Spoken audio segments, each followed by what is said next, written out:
Hello, everybody. Welcome to the weekend edition of the Trading with Ashley show. We have earnings this week, and I have some incredible plays for you. In fact, the plays that I'm going to share with you, I am taking them as well, and they will yield me over $6,000 in premium. Now, you can adjust the number of contracts to that fits your account size. I always like to tell my students I do not like putting more than about 7% into any one ticker symbol. Now, I'll do more if it's a blended ETF or something like that because there's inherently some safety in your blended ETFs.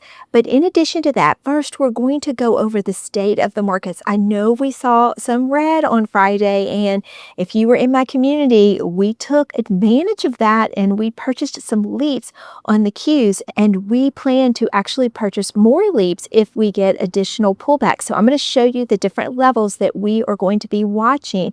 And speaking of my community, we had our best month ever in July from any month that we've ever traded together. We closed out trades that yielded us almost $59,000 in profit. It's so exciting to see these numbers, and it's really a conservative return based on option selling. It's closer to around the 4.5% mark.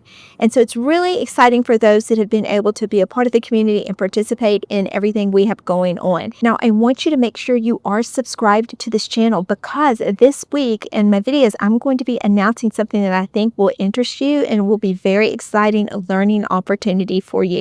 So make sure you're subscribed so you don't miss the big announcement. We have some more exciting earnings coming up this week that will yield us a lot of premium. There's a lot out there, but today I'm going to be discussing with you Palantir, HIMS, and AMD. With that being said, let's go into the computer and let's get ready for this incredible trading week ahead. The first thing we're going to do is look at the fear and greed index. So when we looked at this last time, we were in extreme greed, and here we are in neutral at 50. The fact that we dialed it back, literally, that's going to help more traders come into the market. So we'll be watching this over the next couple of weeks, but anytime we're anywhere between neutral and extreme fear, that's a great time to buy.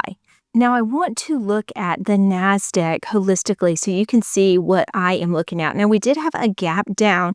This was on Friday. You see here, we dropped from 564 all the way down to 560. So at some point, that gap will need to be filled on the way back up, which that's exciting, especially if you were buying low like we are right now. Now, if you see right here, this 542, it's almost 543. This is the 50-day moving average. I would not be surprised if we come down and touch this moving average before heading back up. So we'll be watching that this week and in the coming weeks to see if we can work our way down there. Now, the market's kind of funny the way it works. So you might see something like it bounce up this week and then it'll falter, maybe on news or something like that, and it'll eventually make it down to here before we're off to the races again. So it's hard to know the timing, but typically the market does like to pull back to its moving averages before heading back up. And notice right down here too, we're 48 on the RSI, so we just crossed below 50, which tells me we're more than likely going to want to get down to these 50-day moving average at around this 540, 542 area before heading back up. But we'll just have to see. But that's what I'm looking at. I've already started buying leaps on the Qs again, and then I will buy heavier once we get to this point. Now, Palantir has earnings after the bell on Monday, so you really don't have a lot of time to get these plays in. Now, I plan to go in more aggressive on Palantir because I'm very confident in the future of the company. So let me show you what I'm looking at technically. So if you look at this, we're actually at a really good spot going into earnings. Typically, we're really high when we go into earnings, really high on the Bollinger Band, and we're almost in the overbought category. But now, going into earnings, as long as we don't run up a lot on Monday during the day, we're close to the middle of the Bollinger Band, but we're still over 50 on the RSI. So that's bullish for sure. And so if you were to take ownership of any of these Palantir shares anywhere within this Bollinger Band, it should be a good entry. But I'm going to look at the expected move. The expected move looks like it could take us potentially down to 137 post earnings on Palantir. So keeping that in mind, let's go look at a potential buy point. Also, I wanted to let you notice right here, you see this 139? This is the 50-day moving average. So I'm going to just call it 140. and I'm going to zero in on this level right here. It's the bottom of the Bollinger Band. It is within the expected move, and I'm okay getting more shares in the expected move, and I'll explain why. Here we are on the option chain, and I'm going to go ahead and look at this Friday 8-8. Typically, I go out much further, but I am really wanting to get some shares back because we had sold covered calls on some of our Palantir shares, and those were called away around that 160 mark. So I'm excited about getting shares back, and if I could get them back right here around this 140 mark, wow, what a trade that would be. If I got rid of them at 160 and then I'm able to pick them up $20 cheaper at 140 and I get paid to do it. This is the beauty of operating the wheel. If you have shares called away, then if you're able to get them lower, you are ahead of the game. Now, here are the specifics for this trade. I am going to go with the 140 put. Remember, that expected move is 137, so I hope to actually pick up these shares. I'm going right after earnings. I'm doing sell to open. Because I had so many shares called away, I'm doing 10 contracts, but remember, you have to adjust to your account size. My limit will be 365, and then what it's going to do is pay me $3,650 for these contracts. So either I get 1,000 Palantir shares back with these contracts, or I'll be paid $3,650 for my trouble. Not a bad opportunity. Next, I'm going to look at HIMS, and HIMS has been quite the roller coaster lately, right? We've had gaps up, gaps down. It's been all over the place. And so what I am looking at with HIMS is the expected move could take it down as low as 53. And so keeping that in mind, let's look at the technicals.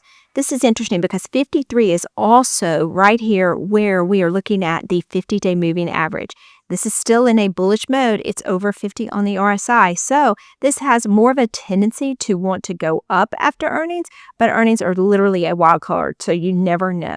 So if I think about this, I am going to go out just a little bit further and see if I can't pick up some HIM shares at a very fair price. Let's go look at what that might be. For HIMS, I'm going to go out one extra week to 815. Again, I do want these shares because I did have some called away, so I'd like to pick some more back up.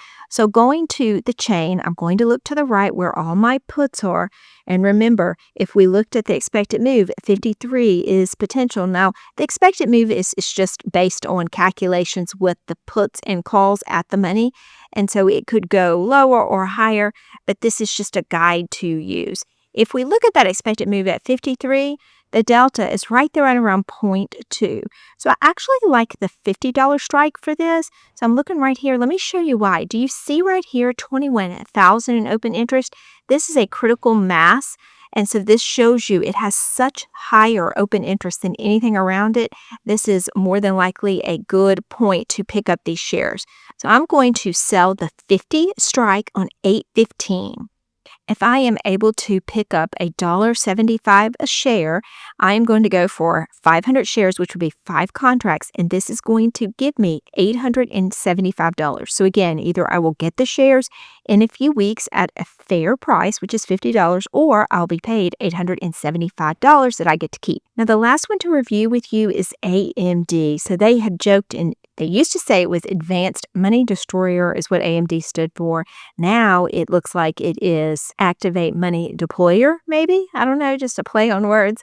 So if we are looking at the technicals, it is in the upper part of its Bollinger Band, but it still has a little bit of room to run. We are not quite at 70 on the RSI, but we're definitely getting close. Now, the expected move after earnings could pull it down as low as $157. So if you look at this, that 157 mark is interesting because it's also the 20-day moving average, which is the middle of the Bollinger Band. And if you have been watching my videos for quite some time, you know when we are over 50 on the RSI, I do like to shoot for the middle of the band for a fair pickup on the stocks. I really like the 157 mark, but I'm going to go out a little bit further and I am going to go a little bit safer down in strike because this one has had so much upward mobility and we are almost overbought.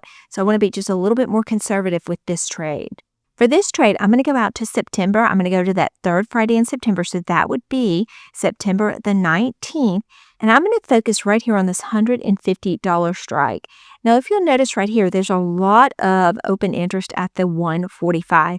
So if you really would rather not add shares to your account with this going out that far, then you may consider going under this 16 because it might give you a little bit margin of safety. But look, if you look up here, there are all sorts of different critical masses for open interest. You've got the $100 mark, you've got 105, you've got 110, you have 115, 120. So it's really quite spread out.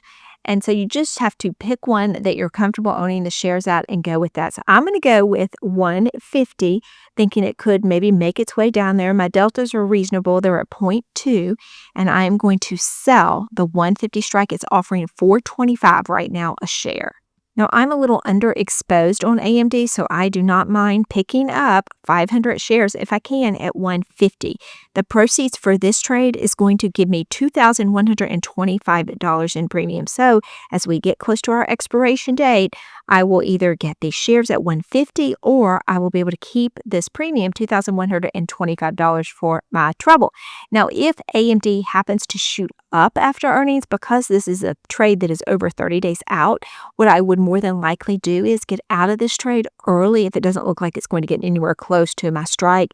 And then that way I can take the money that's being held for the trade and use it for other trades. I hope all of that inspired you, and now you're ready for an incredible week of trading opportunity. Remember, if you're with me, Trading with Ashley, there is no trader left behind. Now, if you liked that video, I'm going to leave you one more that will help you get ready for this trading week. I'm going to leave that for you right here.